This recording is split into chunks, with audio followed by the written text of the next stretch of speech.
As we mentioned on the previous module, this one is about breathing. So first off, big part of breathing, counterlungs. So let me show you the. Oh, I'm only going to turn it one way so you can see them. Can you see this, Gus, on the screen? Yeah. You see that counter lung? What does it mean? Counter lung. I call it the storage container for your air. You exhale into your rebreather. We already talked about how it flows in, it goes in and gets cleaned by your sore, but then it has to store the air somewhere that you just exhaled, and it stores it in the counter lungs. So the volume of air has not changed. You took it out of your lungs and you stored it in the rebreather's counter lungs. So the overall volume hasn't changed. Yep. Now you breathe back in. You brought it back into your lungs and out of the rebreather's counter lungs. Volume of air hasn't changed. Therefore, breathing in and out does not affect your buoyancy unless you changed the volume of air in the rebreather. However, even though breathing in and out doesn't affect your buoyancy, the position of the counterlungs and the position of your body does affect the easy and difficult effort to breathe, right? And I think this is where the Go shines a lot, is because the counterlungs in the Go are placed right next to your actual lungs. Yeah, let me lean forward. Look at it. Just look at it. Look, it's going to be about right here. I guess, right? It's going to be about right here. My lungs are right here, right next to my lungs. Look how close everything is in the Go. There's not a far distance for the air to be moving in the Go. It's right next to my own lungs. Worker breathing's amazing. The hydrostatic effect is minimal. The effect of the pressure of the water changing the resistance of the breathing is one of, if not the best rated of any rebreather. Mike designed it to put these counter lungs in a position right here where it makes it so easy to breathe. Now, we've both dove numerous other rebreathers. Yeah. Have you ever, in any position on the Go, felt an easier work of breathing? No. I haven't. And so again, if you're watching this, you already bought the class. We're not trying to sell you. But I love that. But the thing is that depending on the design, and this is something that people don't think about, depending on the design of the rebreather, your difficulty, your effort to breathe changes dramatically. Yes. And a lot of people just focus on, well, how long can I dive on that versus that? It's also how easy it is to breathe.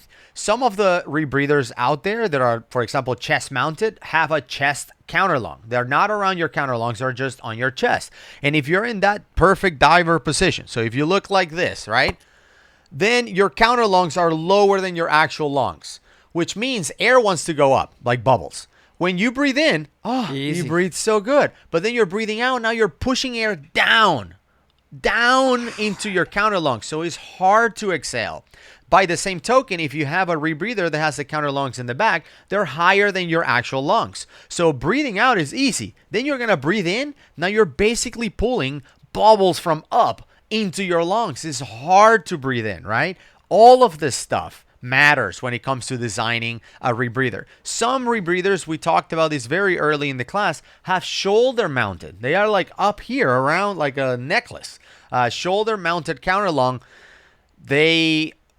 Let's just say that inhaling and exhaling has the same effort, but if you're vertical and those counterlungs are higher than you, like as you're going up, or if you're going through a cave restriction or whatever, you're hydrostatic effect. Yeah. It will be higher. So look, these being right next to your lungs makes the overall inhale and exhale among the best ever tested. Absolutely. So let's talk about respiratory physiology, right? The fact that we know that there is 21% oxygen in the air we breathe right at sea level. And we talked about that you metabolize between 4 and 5%. You know, if you're at rest, obviously you will need more if you're exerting yourself, right? But the point is that the urge to breathe is triggered by the production of CO2, or production in your blood of CO2. And from what I've seen out there, the production of CO2 starts as soon as you stop breathing. So you're breathing in and your clock starts to make you want to breathe again. And every time you inhale, that kind of clock resets and it starts going again, going and going and going. So the respiratory rate is determined by the rate of CO2 production, right? It's not so much that you need more oxygen, it's that CO2 that is affecting you. That's right. And that's why it's so important to make sure that that sorb is working properly so you don't increase that CO2 and increase your respiratory rate, which will affect basically the volume of gas that you would use in 1 minute.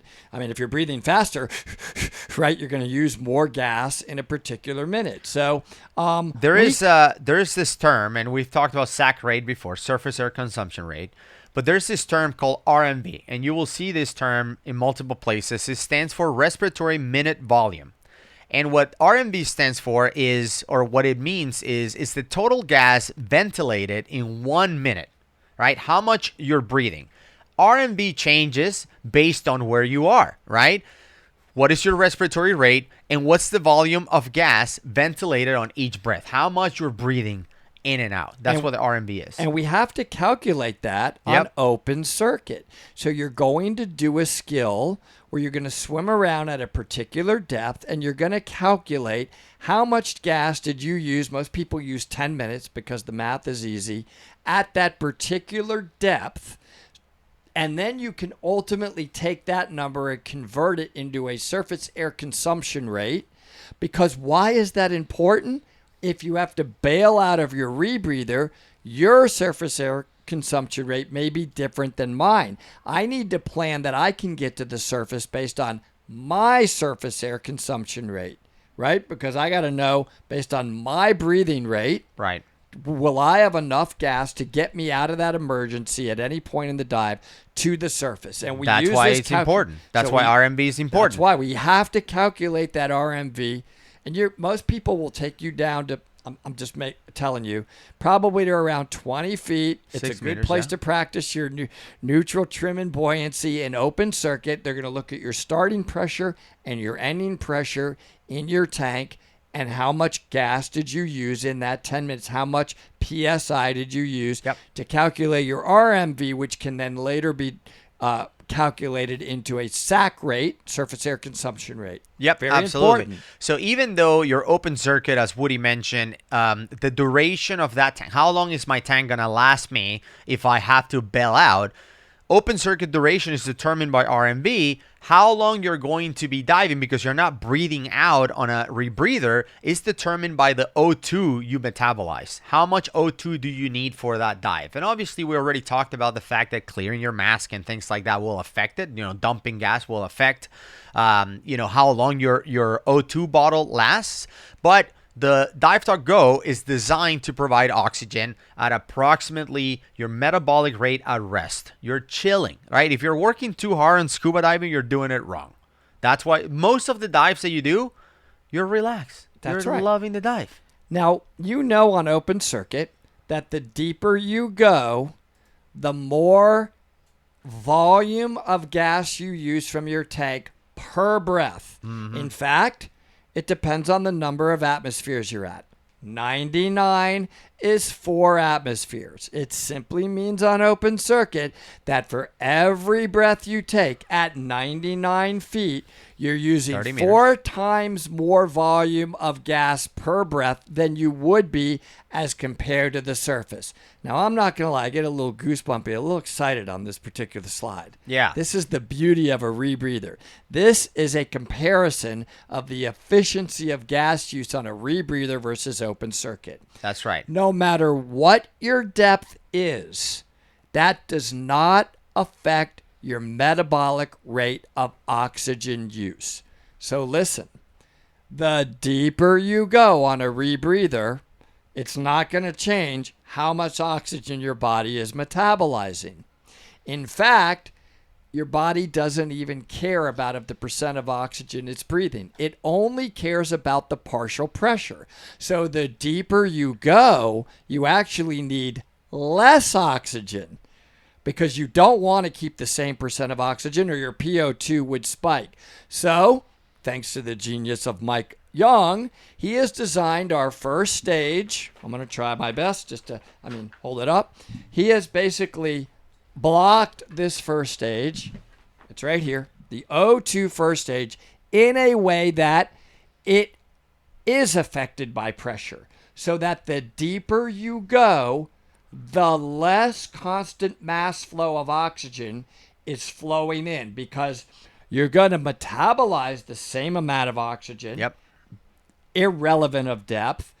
However, we've got to lower the amount of oxygen flowing in because PO2 is automatically going up just by sheer math that you're deeper. And your body only cares about the partial pressure of your oxygen. Therefore, it makes this 10.4 cubic foot cylinder unbelievably efficient. You're decreasing the amount of oxygen you need per the deeper that you go. Totally mind-boggling. Like open circuit, the deeper I go, the more gas I need. Not on a rebreather. To put this simple, if you're at the surface and you take a breath of your regular open circuit tank, and let's say every time you breathe on a tank at your regular rate, you are at 26 liters per minute. Just breathing in open circuit. The deeper you go, the more that number goes up. So Woody mentioned 4 atmospheres earlier at 30 meters or 100 feet, 99 feet. Now, instead of 26, you're breathing 100 plus liters per minute because the gas is compressed. You're breathing 4 times the amount of gas.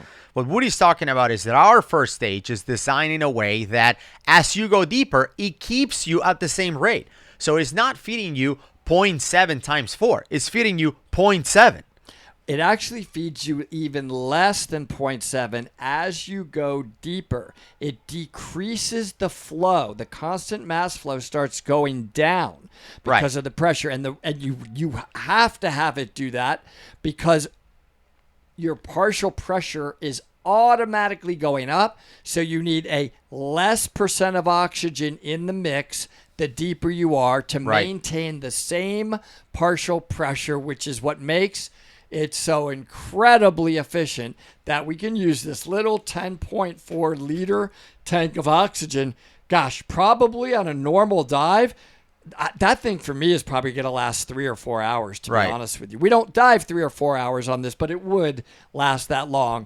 Because of this principle that we metabolize the same amount of oxygen and it's not depth dependent. It's actually work dependent. I mean, if you work harder, you're going to metabolize more. So it feeds you enough air to like mimic that 0.7 that you had at the surface as you go deeper. It starts to lower it, so your partial pressure stays the same. So your fraction of oxygen in the mix is going down, and you're going to have a higher fraction of inert gas, of nitrogen. So you're going to have a higher amount of other gas. Now, what's happening with that is as you're deeper, you have a higher fraction of other gas, namely nitrogen mostly, which means you're absorbing more nitrogen the deeper you go. Which is the way scuba works in open circuit. Which is the way scuba works. Now you're increasing your deco obligation, but because we're able to maintain a perfect partial pressure, the entire dive of 1.2,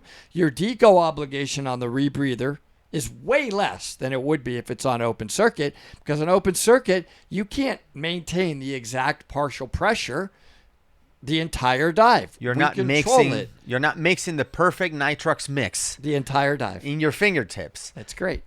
As you dive. So so this table is really good because it illustrates what you need to maintain, for example, a 1.3 PO2 at 10 feet. So 3 meters, you need 100% oxygen to maintain a 1.3. I'm feeling a warm sense of excitement just thinking about this. Now, if you start going down, let's say you go to 20 feet, now you only need 81% oxygen to maintain 1.3. If you go all the way down to 99, you mentioned it earlier, 30 meters, now you only need 32.5% oxygen to maintain that 1.3.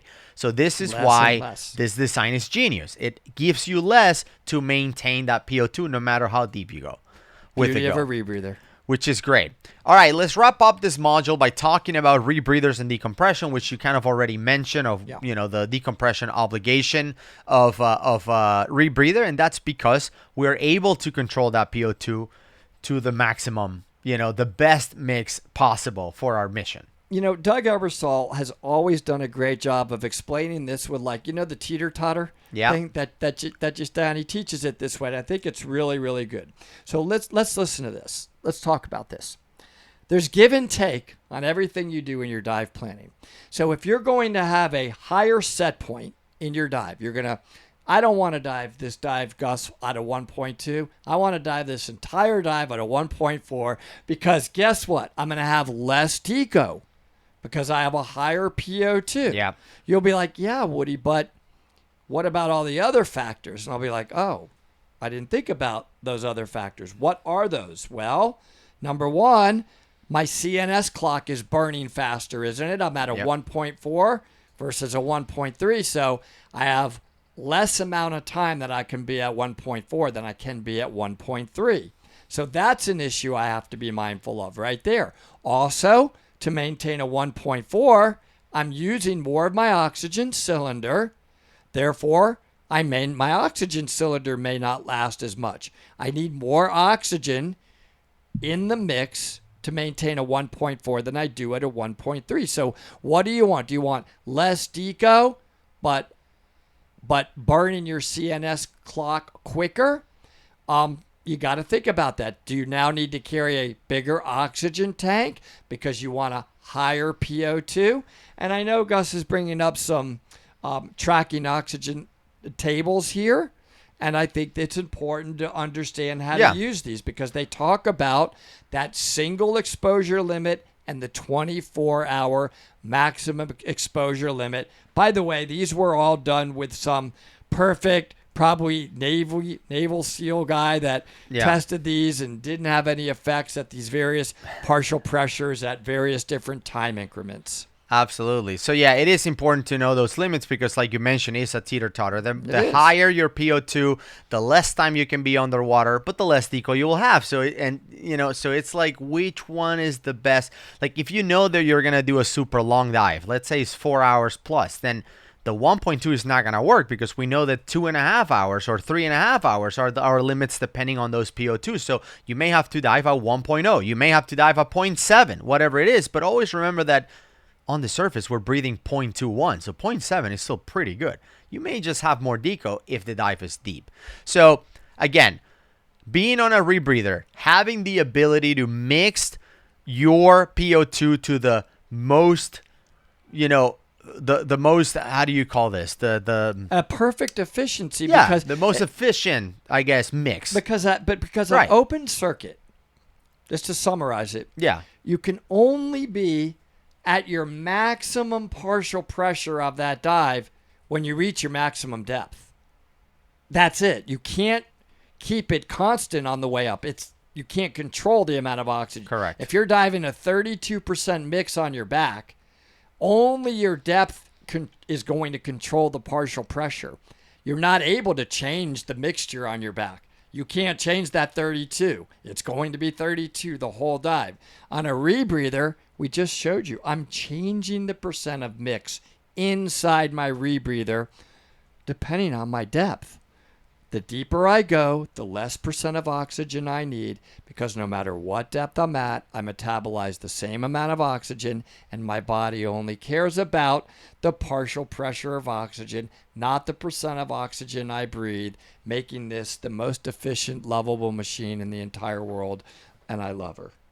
And if you love her, you need to maintain her. So let's talk about maintenance. Really important. I can't wait. That's your specialty. Can you maintain mine a little bit more? No.